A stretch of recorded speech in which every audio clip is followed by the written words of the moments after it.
भोजपुर में 90 दिनों के अंदर तीसरी बार केंद्रीय एजेंसियों का पड़ा छापा। पहली बार आरा बक्सर के एमएलसी राधा चरण शाह उर्फ सेठ जी के सभी ठिकानों पर छापा पड़ा था, जिसमें केंद्रीय एजेंसियों की रेड लगातार 3 दिनों तक चली थी। इसी रेड में नोटों की गिनती के लिए नोट गिनने वाली मशीन मंगानी पड़ी थी।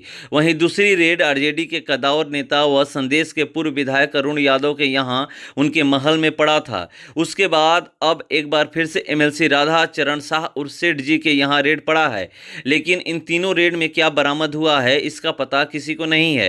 अगर किसी को कुछ पता है भी तो वो है केंद्रीय एजेंसियां और जिनके यहाँ रेड पड़ा है उनको। ये कहा जाता है कि जिन दोनों नेताओं के यहाँ रेड पड़ा है वो बालू के काफ़ी बड़े व्यवसायी बताए जाते हैं।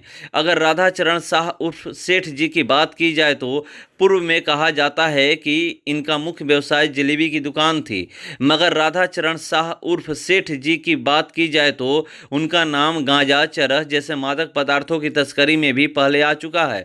बात यहीं ख़त्म नहीं होती। जेडीयू एमएलसी सेठ जी का नाम जाली नोटों की तस्करी में भी कभी खूब सुर्खियों में आया था, पर ये जलेबी वाले सेठ जी अब एक सफ़ेद पोश नेता बन गए हैं। ये लोगों द्वारा कहा जाता है कि शायद ही कोई ऐसा शहर होगा जहां जेडीयू एमएलसी सेठ जी की प्रॉपर्टी नहीं होगी।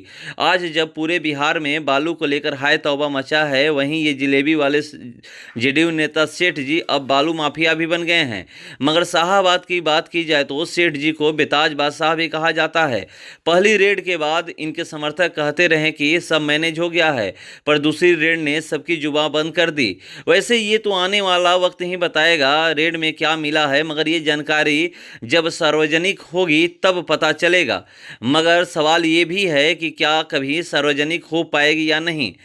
भोजपुर में लगातार हुई तीनों केंद्रीय एजेंसियों की रेड को आने वाले 2024 के चुनाव से जोड़कर भी देखा जा रहा है, क्योंकि विपक्ष की तरफ से लगातार ये कहा जा रहा है कि लोकसभा के चुनाव में विपक्ष को कमज़ोर करने के लिए ईडी, सीबीआई, आईटी का रेड पड़ रहा है और ये सारे रेड बीजेपी के इशारे पर पड़ रहा है।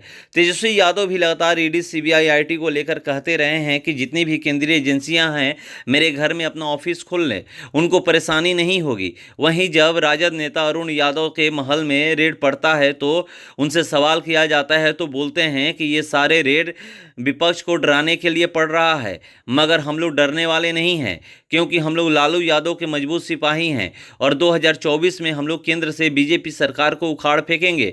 अब ये तो 2024 में पता चलेगा कि जनता किसके साथ है। मगर आज की स्थिति यह है कि विपक्ष को केंद्रीय एजेंसियों का लगातार सामना करना पड़ रहा है। आप देख रहे होंगे कि कभी बिहार के उप मुख्यमंत्री तेजस्वी यादव तो कभी पूर्व मुख्यमंत्री राबड़ी देवी को केंद्रीय एजेंसियों के दफ्तर जाना पड़ता है और उनको केंद्रीय एजेंसियों का सवाल का जवाब देना पड़ता है। मगर लालू परिवार का भी कहना है कि कितनी भी केंद्रीय एजेंसियां हमें परेशान कर लें, हम पर असर नहीं पड़ने वाला है और उनको हमारे यहाँ कुछ भी मिलने वाला नहीं है। विपक्ष के तरफ से कहा जाता है कि हमें पता है कि 2024 तक इसी तरह कभी हमारे घर में तो कभी हमारे नज़दीकी लोगों के आवास पर केंद्रीय एजेंसियों का रेड पड़ता रहेगा और यह सब बीजेपी के इशारे पर हो रहा है और इसका जवाब 2024 लोकसभा चुनाव में जनता बीजेपी को देगी।